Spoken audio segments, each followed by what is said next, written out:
Hello everyone, स्वागत है आपका अपने चैनल मान्या एकेडमी में।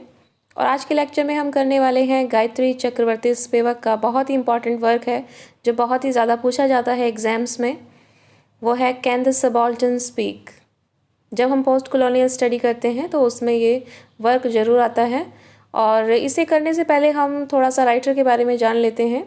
गायत्री चक्रवर्ती स्पिवक का जन्म 1942 में कोलकाता में हुआ और हाल फिलहाल ये कोलंबिया यूनिवर्सिटी में प्रोफेसर के रूप में कार्यरत हैं। और ये फेमस हैं अपने ट्रांसलेशन के लिए ऑफ ग्रामेटोलॉजी, जो कि लिखा है ओरिजिनली किसने लिखा है, फ्रेंच डीकंस्ट्रक्शनिस्ट फिलासफर यैक्स दरिदा ने 1967 में, और इन्होंने स्पिवक ने इसे ट्रांसलेट किया है 1976 में। तो आप इसे उल्टा कर लीजिएगा, दरिदा ने लिखा है 1967 में और इसकी ट्रांसलेशन की गई है 1976 में। और ये अपने आप को किस तरह से डिस्क्राइब करती हैं कि ये प्रैक्टिकल डीकंस्ट्रक्शनिस्ट हैं, फेमिनिस्ट मार्क्सिस्ट हैं और एज ए गैडफ्लाई। गैडफ्लाई क्या होता है? One who criticises someone. तो गायत्री चक्रवर्ती स्पिवक ने डीकंस्ट्रक्शन का यूज़ किया है ट्रूथ को कंस्ट्रक्ट करने में, कि किस तरह से ट्रूथ की कंस्ट्रक्शन हुई है, इसको बताया है डीकंस्ट्रक्शन के थ्रू। और सबसे पहले हम जान लेते हैं कैन द सबाल्टर्न स्पीक में सबाल्टर्न किसे कहा गया है। तो ये जो टर्म है सबाल्टर्न, ये सबसे पहले कॉइन किया था एंटोनियो ग्राम्सी ने, जब वो हेजेमनी का कॉन्सेप्ट डिफाइन कर रहे थे, तब ये वर्ड उन्होंने यूज़ किया था। अब ये हेजेमनी क्या है इसे भी हम देखेंगे, और साथ ही साथ हम पहले देख लेते हैं कि सबाल्टर्न एंटोनियो ग्राम्सी के अकॉर्डिंग कौन थे। वो लोग थे that excludes and displaces specific people and social groups from the socio economic institution of society in order to deny their agency and voices in colonial politics. अब ये क्या बताना चाह रहा है कि जो पहले क्या था, जो कैपिटलिस्ट थे वो रूल करते थे किस पर? लोअर क्लासेस पर।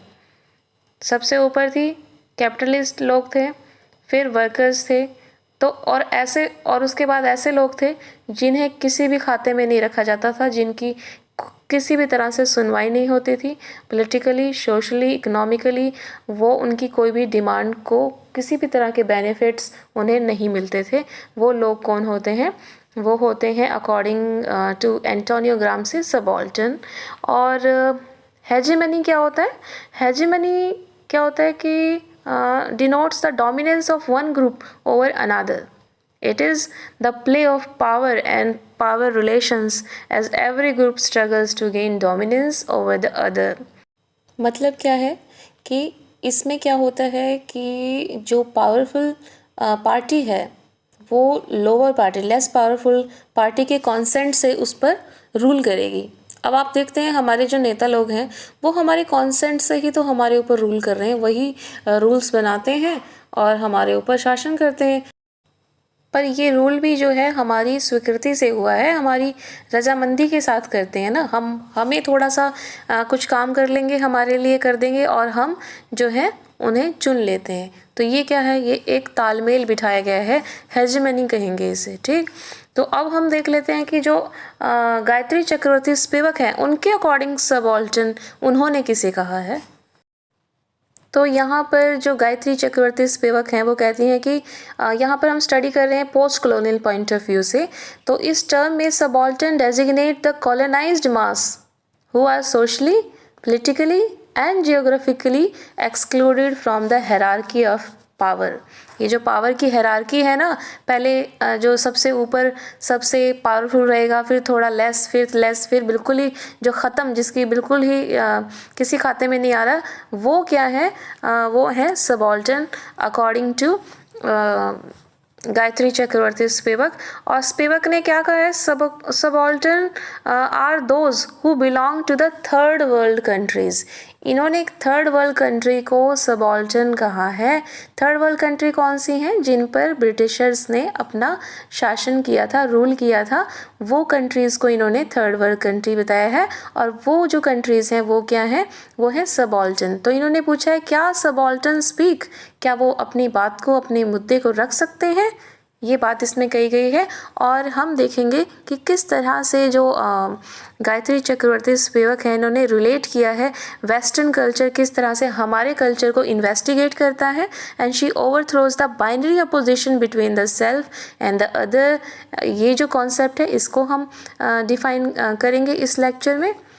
तो अब इस लेक्चर में हम देखेंगे कि गायत्री चक्रवर्ती स्पिवक ने 4 पार्ट्स में डिवाइड किया है अपने लेक्चर को। और फिर हम देखते हैं, डिवाइड करके हम देखेंगे कि जो सबसे पहला पार्ट है वो है ट्रूथ कंस्ट्रक्शन का, कि जो post colonial point of view से हम स्टडी कर रहे हैं तो वेस्टर्न के पॉइंट ऑफ, ब्रिटिशर्स के पॉइंट ऑफ व्यू से किस तरह से ट्रूथ की फॉर्मेशन हुई है, इसे दिखाने के लिए गायत्री चक्रवर्ती स्पिवक ने डीकंस्ट्रक्शन की जो थ्योरी है उसे अप्लाई किया है। अब डीकंस्ट्रक्शन में बाइनरी अपोजिशन की बात कही गई है कि यदि आपको किसी टेक्स्ट का मीनिंग समझना है तो और उसमें जो वर्ड्स आए हैं तो उस वर्ड्स का अपोजिट जो होगा, बाइनरी अपोजिशन, अपोजिट जो वर्ड होगा उसे समझना बहुत ज़रूरी है। फॉर एग्जाम्पल, जैसे आप कहते हैं he is a good boy, अगर मैंने ये कहा कि he is a good boy तो वो गुड है, ये इसका मतलब क्या है कि वो बैड नहीं है। तो गुड का अपोजिट क्या हुआ? बैड हुआ, उसका बाइनरी अपोजिशन बैड हुआ। अगर मुझे समझना है अब ये गुड से रिलेटेड जितनी भी अच्छी अच्छी बातें, सेट ऑफ बिलीफ हैं, वो उससे जुड़ी हुई हैं, बैड से अपनी सेट ऑफ बिलीफ जुड़ी हुई हैं, ठीक है। तो ये चीज़ें जो हैं ये बाइनरी अपोजिशन है। अगर आपको दिन को समझना है तो रात से जुड़ी हुई बातें भी पता होनी चाहिए कि दिन वो है जो रात नहीं, ठीक है। दिन में क्या होता है कि लोग उठते हैं, नहाते हैं, धोते हैं, काम पर जाते हैं और सारी जो दिनचर्या चलती है ये सेट ऑफ बिलीव्स हैं जो दिन से जुड़ी हुई हैं। और रात से जुड़ी हुई हैं कि रात में जो है सब शांत हो जाता है, सारे काम बंद हो जाते हैं, रेस्ट की पोजीशन हो जाती है और इसी में ही चोरी और जो चोरी चकारी की जो बातें हैं वो इनसे जुड़ी हुई हैं। तो दिन और रात में फ़र्क क्या है, ये सारी जो बिलीफ हैं ये बताती हैं। तो इसी तरह जब हम ये तो था डीकंस्ट्रक्शन में हमने इस्तेमाल की कि डीकंस्ट्रक्शन में बाइनरी अपोजिशन, जब अब हम यहाँ पर post colonial point of view से हम स्टडी कर रहे हैं तो यहाँ पर बाइनरी अपोजिशन की बातें क्या होंगी कि यहाँ पर हम देखेंगे, अब आपने देखा कि कॉलोनाइज़र जो हमारे ऊपर शासन करेगा वो कॉलोनाइज़र है। अब कॉलोनाइज़र का अपोजिट हम देखेंगे तो वो कौन है? कॉलोनाइज्ड। कॉलोनाइज्ड ही तो होगा ना। तो ये अपोजिट बातें। अब जो कॉलोनाइज़र हैं, जो ब्रिटिशर्स हैं, वो अपने आप को क्या कहते हैं? वो कहते हैं हम सेल्फ हैं। अपने आप के लिए सेल्फ बताया उन्होंने कि, और हमारे लिए मतलब जिनके ऊपर उन्होंने शासन किया उन्हें बताया अदर्स, ठीक है। और ऐसे ही अपने लिए उन्होंने यूज़ किया है ऑक्सीडेंट, और हम जो ईस्टर्न कंट्रीज़ हैं और जो अरब कंट्रीज़ हैं जिनके ऊपर उन्होंने रूल किया था, कॉलोनीज़ बनाई थी, उन्हें ओरिएंट्स कहा है, ठीक है। ऐसे ही अपने लिए उन्होंने सिविलाइज्ड कहा है। अब सिविलाइज्ड का बाइनरी अपोजिशन क्या होगा? अनसिविलाइज्ड। और अनसिविलाइज्ड कौन है? वो हम हैं उनके अकॉर्डिंग, ठीक है। तो और हम सैवेज हैं, क्रूअल हैं, ठीक है। तो ये बात उन्होंने कही और गायत्री चक्रवर्ती स्पिवक इस बात को बताती हैं कि उन्होंने ये जो बात हम कि सैवेज्ड हैं और अनसिविलाइज्ड हैं ये सच्ची है उनके अकॉर्डिंग, ये बात एग्जाम्पल के थ्रू समझानी चाहिए। और उन्होंने एग्जाम्पल क्या दिया है? सती प्रथा का, कि पहले के टाइम में क्या होता था कि जब किसी औरत का पति मर जाता था तो उस औरत को जिंदा ही उसके साथ जला दिया जाता था। ये सती प्रथा थी इंडिया में, ठीक। और आपने पढ़ा होगा हिस्ट्री में कि विलियम लॉर्ड बेंटिक थे, जो वो अंग्रेज़ थे, ब्रिटिशर्स थे, उन्होंने इस प्रथा को समाप्त किया था। तो जो गायत्री चक्रवर्ती स्पिवक हैं वो बताती हैं कि अंग्रेज़ों का क्या विचार है इस बारे में। वो कहते हैं कि अंग्रेज़ जो हैं वो कहते हैं कि हम देखो कि एक वाइट मैन ने बचाया है ब्राउन वुमन को ब्राउन मैन से।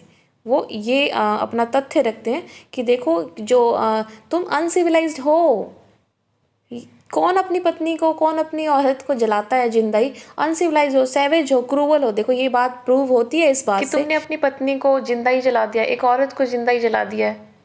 और हम हैं जो एक ब्रिटिशर्स है, हम अंग्रेज लोग हैं जिन्होंने बचाया है, हम सिविलाइज्ड हैं, हमारे अंदर दया भावना है और हम सैवेज नहीं है तुम्हारी तरह, तुम सैवेज हो।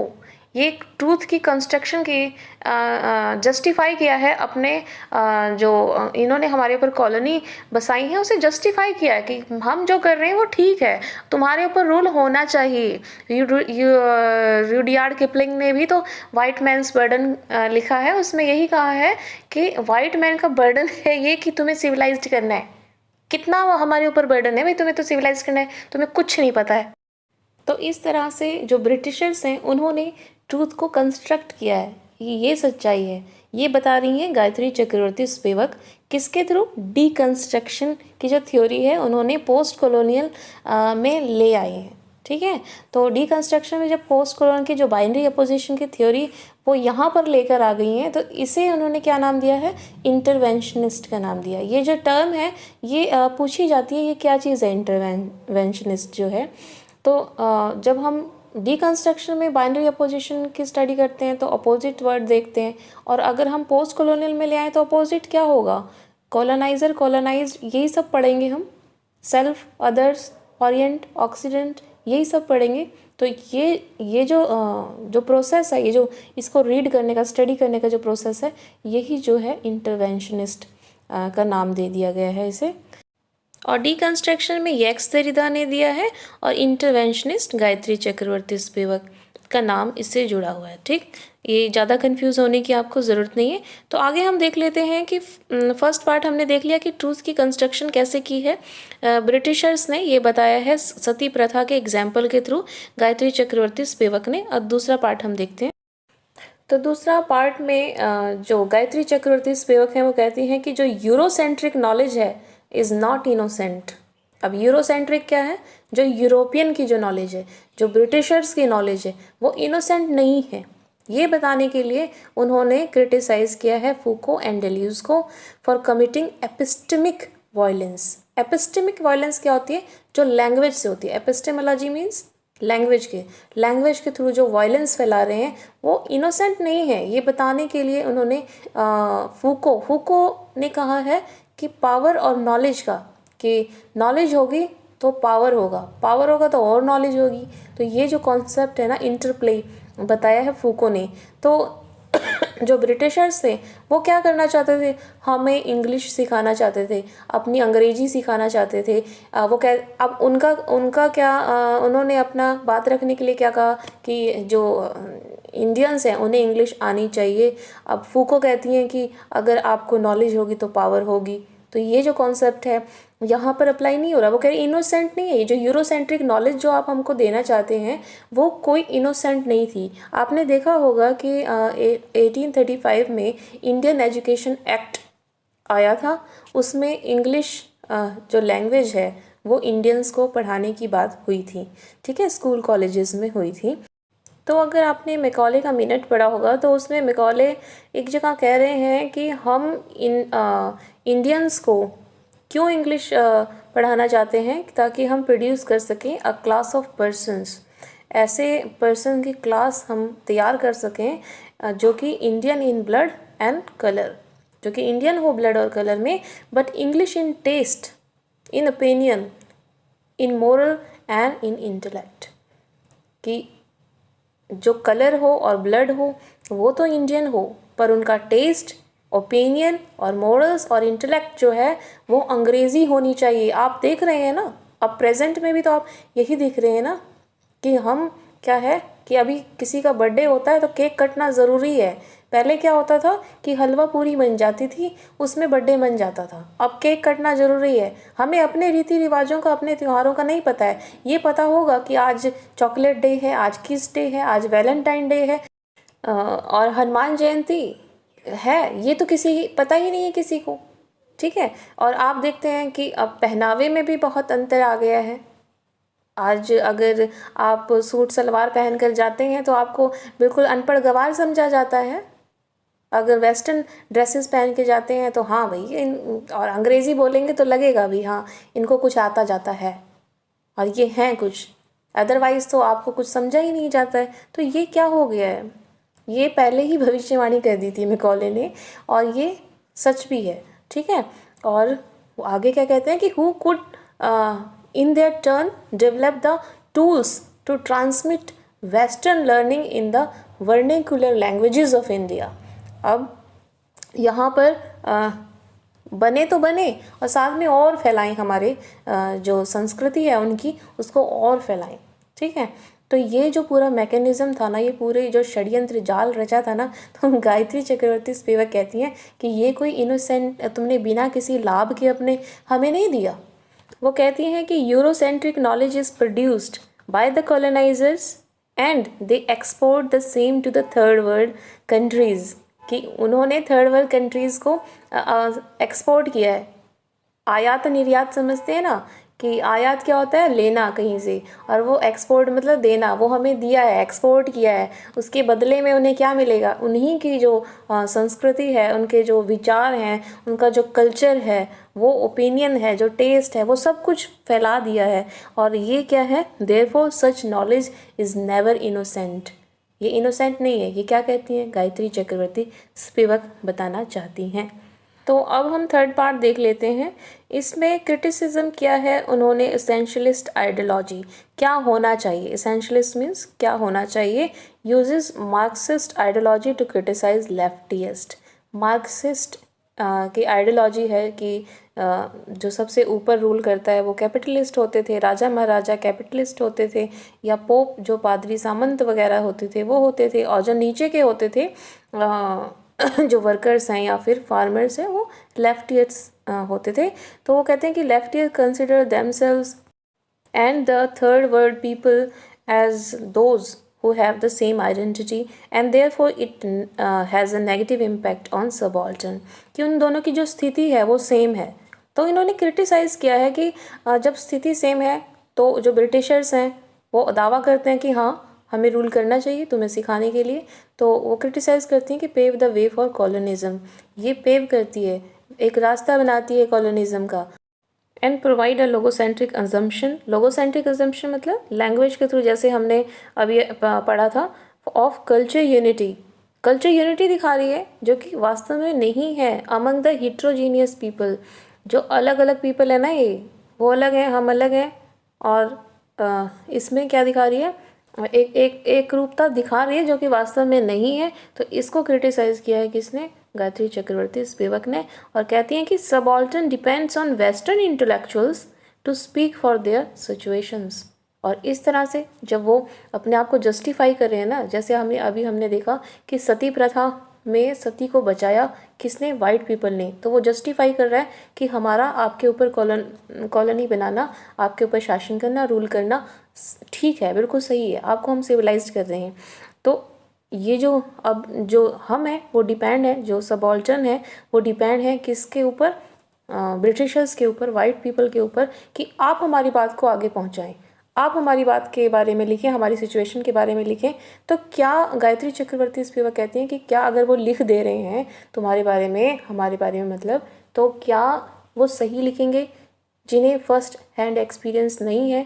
क्या आप उस चीज़ को भुगत रहे हैं, आपके ऊपर शासन किया जा रहा है, आपकी आवाज़ को वो कैसे अगला बंदा कैसे बता सकता है, आप ये बताएं।